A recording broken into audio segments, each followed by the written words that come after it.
Hi, Chapter 7 is called Bad News. Wilbur liked Charlotte better and better each day. Her campaign against insects seemed sensible and useful. Hardly anybody around the farm had a good word to say for a fly. Flies spent their time pestering others. The cows hated them. The horses detest them.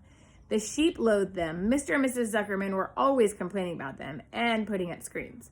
Wilbur admired the way Charlotte managed. He was particularly glad that she always put her victim to sleep before eating it.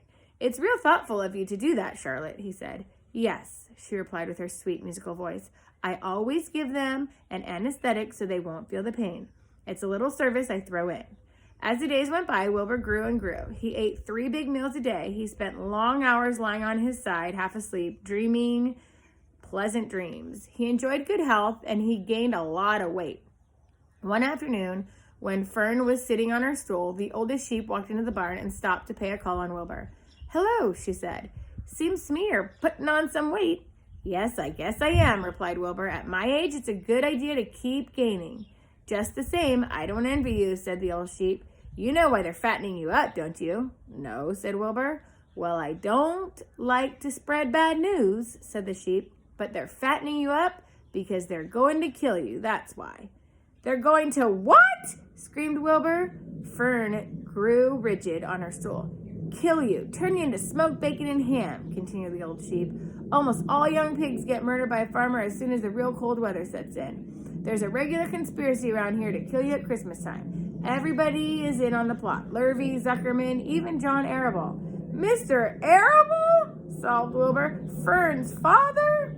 "Certainly. When a pig is to be butchered, everybody helps. I'm an old sheep, and I see the same thing. Same old business year after year. Arable arrives with his gun, shoots the... "Stop!" screamed Wilbur. "I don't want to die. Save me! Somebody save me!" Fern was just about to jump up when a voice was heard. "Be quiet, Wilbur," said Charlotte, who had been listening to this awful conversation. "I can't be quiet," screamed Wilbur, racing up and down. "I don't want to be killed. I don't want to die. Is it true what the old sheep says, Charlotte? Is it true that they're going to kill me when the cold weather comes?" "Well," said the spider, plucking thoughtfully at her web, "the old sheep has been around this barn a long time. She has seen many a spring pig come and go. If she says they plan to kill you, I am sure that it is true. It's also the dirtiest trick I've ever heard of. What people don't think of." Wilbur burst into tears. "I don't want to die," he moaned. "I want to stay alive right here in my comfortable manure pile with all my friends.